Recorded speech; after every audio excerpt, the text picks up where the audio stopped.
नमस्कार दोस्तों, आप सभी का स्वागत है आपके अपने YouTube चैनल में।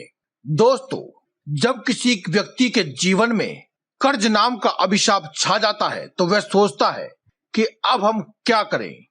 दोस्तों, कर्ज लेने से पहले हम ये सोचते ही नहीं कि हम कौन से दिन कौन से समय पर कर्ज ले रहे हैं, क्योंकि दोस्तों कर्ज लेने का जो समय है वही निर्धारित करता है कि आप कर्ज दे पाएंगे या नहीं दे पाएंगे, कर्ज चुका सकेंगे या नहीं चुका सकेंगे, क्या आप समय पर कर्ज दे पाएंगे।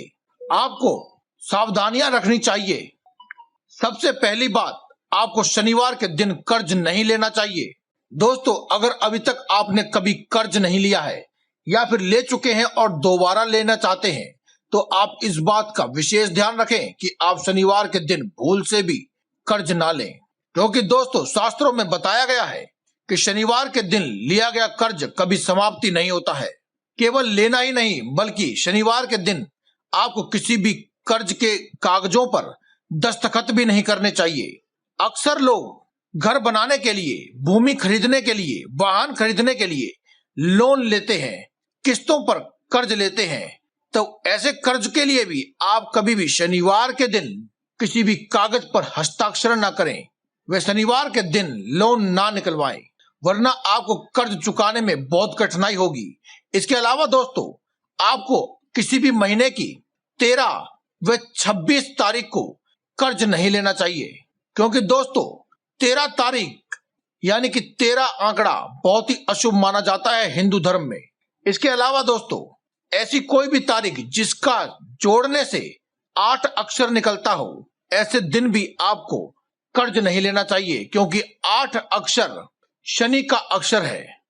जैसे कि 26 तारीख जिसमें 2 और 6 को जोड़ेंगे तो 8 निकलता है।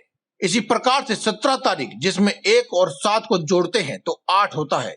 इसीलिए दोस्तों आपको 13, 17 व 26 तारीख को कर्ज नहीं लेना चाहिए। दोस्तों, वैसे तो नीला व काला दोनों ही रंग शनि के प्रतीक है, लेकिन नीले रंग से आपको समस्याएं नहीं होती हैं, लेकिन काले रंग की स्याही से भी आपको समस्या होती है। इसीलिए काले रंग के पेन से कभी भी कर्ज के पेपर्स पर आपको हस्ताक्षर नहीं करने चाहिए। दोस्तों, ये तो थी कुछ सावधानियां।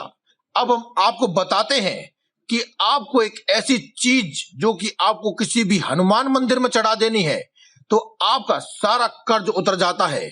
पुराने से पुराना, बड़े से बड़ा कर्ज भी आपका बहुत ही कम समय में उतर जाता है। उस चीज के बारे में बताने से पहले दोस्तों आपको बता दें कि जब भी कभी आप कर्ज लें या फिर किसी भी कर्ज के पेपर पर साइन करें तो आप मन ही मन प्रभु को याद करें, बजरंग बली को याद करें। हो सके तो आप मंगलवार के दिन कर्ज लें और भगवान को याद करते वक्त, बजरंग बली को याद करते वक्त बोले, हे प्रभु, ये आप ही की मर्जी से मैं इस चीज को पूर्ण करने के लिए, यानी जिस भी काम के लिए आप कर्ज ले रहे हैं उस काम का नाम भी अवश्य लें। इस कार्य को पूर्ण करने के लिए मैं कर्ज ले रहा हूं।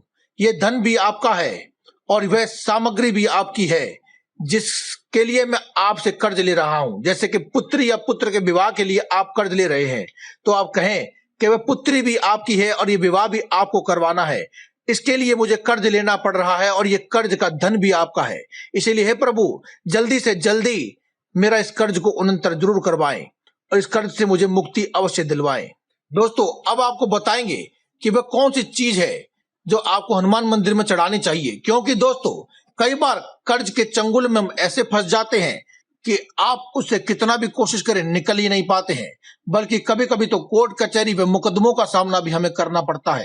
तो ऐसी स्थिति से बचने के लिए आज हम आपको एक उपाय बताएंगे जो कि बहुत ही साधारण है लेकिन बहुत ही चमत्कारी है। दोस्तों, साधारण सा दिखने वाला पान का पत्ता बहुत ही जादुई होता है। जीवन की हर प्रकार की मुश्किलों को दूर करता है, धन संबंधी समस्याओं से आपको छुटकारा दिलाता है। इसीलिए आपने देखा होगा विशेष प्रकार की पूजाओं में पान के पत्ते का इस्तेमाल अवश्य होता है। लेकिन आपको इस उपाय के लिए जो भी आप पान का पत्ता लेंगे, आपको इस बात का ध्यान रखना है कि पान का पत्ता खंडित नहीं होना चाहिए, यानी कि टूटा फूटा नहीं होना चाहिए। साबुत एक पान का पत्ता लेकर आए। दोस्तों, अब इस पान के पत्ते के डंठल को आप तोड़ दें। आपको ऐसा लगता है कि कर्ज बहुत ज्यादा है, लाख प्रयासों के बाद भी अगर आप निकल नहीं पा रहे हैं तो पान के पत्ते का यह प्रयोग आपके जीवन की सभी मुश्किलों को चुटकी बजाते ही हल कर देगा। आपको एक पान का पत्ता लेना है, बिल्कुल साफ सुथरा, चमकदार, खूबसूरत सा एक पत्ता लेना है। उसका डंठल तोड़कर उसके ऊपर लौंग व इलायची रख दें। इसके लिए आप 5 लौंग और 1 हरी इलायची लें। दोस्तों, आप ध्यान रखें कि जो आप लौंग ले रहे हैं और जो इलायची ले रहे हैं वे भी खंडित नहीं होनी चाहिए। दोस्तों, बार बार कहने की जरूरत नहीं, बल्कि पूजा पाठ में इस्तेमाल होने वाली कोई भी चीज खंडित नहीं होनी चाहिए।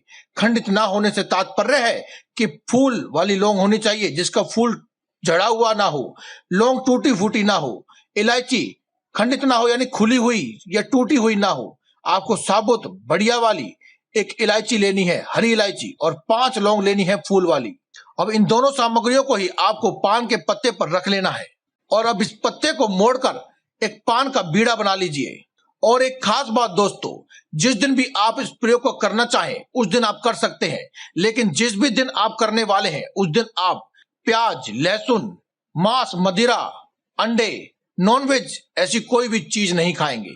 सात्विक व ब्रह्मचार्यता का पालन करें और शाम के समय स्नान आदि करने के बाद अपने घर के नजदीक किसी भी हनुमान मंदिर में चले जाएं और हनुमान जी को वह पान का बीड़ा जो आपने बनाया था उसे अर्पित कर दें। दोस्तों, आप जिस भी दिन इस उपाय को कर रहे हैं उस दिन कौन सा वार है उसे आप नोट कर लें और हर हफ्ते उसी वार को यह उपाय आप करते रहें। लगातार 3 महीनों तक आप इस उपाय को करें। कभी कभी आप ना जा पाए, ऐसा हो कि आप किसी प्रकार की परेशानी में हैं, बिजी हैं, शहर से कहीं बाहर हैं या फिर कोई और समस्या आन पड़ी है, तो आप अपने स्थान पर किसी और को भेज सकते हैं। या फिर अगर आपके बच्चों के साथ समस्या है, कर्ज में दबे हुए हैं, तो माता पिता इस उपाय को कर सकते हैं। दोस्तों, इस उपाय का प्रभाव इतना ज्यादा होता है कि किसी किसी को केवल एक ही मंगलवार या फिर जिस भी दिन आप इस उपाय को करते हैं उस दिन में एक बार करने पर ही अगली बार करना ही नहीं पड़ता, उससे पहले ही सारा कर्ज चुक जाता है, वरना 3 महीने के अंदर अंदर तो आपका सारा कर्ज चुक ही जाएगा। दोस्तों, जब भी कभी आपका पूर्ण कर्ज चुक जाए, आप अपनी समस्याओं से बाहर आ जाएं, तब आप इस उपाय को करना बंद कर सकते हैं और चाहें तो पूरे 3 महीनों तक इस उपाय को लगातार आप कर सकते हैं। दोस्तों, अगर आपके कर्ज चुकाने के सभी रास्ते बंद हो चुके थे तो धीरे धीरे इन 3 महीनों में ही वे खुल जाएंगे, आपका सारा कर्ज चुक जाएगा। क्योंकि दोस्तों, कहते हैं जो कि बजरंग बली की शरण में एक बार आ जाए उसका तो बेड़ा पार हो जाता है। क्योंकि दोस्तों, हनुमान जी को तो कहा ही जाता है संकट मोचन हनुमान, जो कि आपके जीवन की बड़ी से बड़ी कठिनाइयों को भी दूर कर देते हैं। जो कुछ आपके भाग्य में भी नहीं लिखा होता है उसे भी आपको दे सकते हैं। ऐसे हैं हनुमान जी। केवल सभी देवी देवताओं में केवल हनुमान जी ही है जो कि अष्ट सिद्धि व नवनिधि के दाता हैं, यानी कि दे सकते हैं। बाकी सभी देवी देवताओं के पास होती तो है लेकिन दे नहीं सकते। केवल एक हनुमान जी ही है जो अष्ट सिद्धि व नवनिधि किसी को प्रदान कर सकते हैं। इसीलिए हनुमान जी की शरण में जो कोई चला जाता है वह उस व्यक्ति को वह भी दे देते हैं जो कि उसके भाग्य में भी नहीं लिखा होता है। तो दोस्तों, आज की इस वीडियो में केवल इतना ही। कल फिर आपसे मुलाकात होगी एक और नई वीडियो के साथ। तब तक के लिए दे में इजाजत। धन्यवाद। कमेंट बॉक्स में लिखते रहें जय बजरंगबली।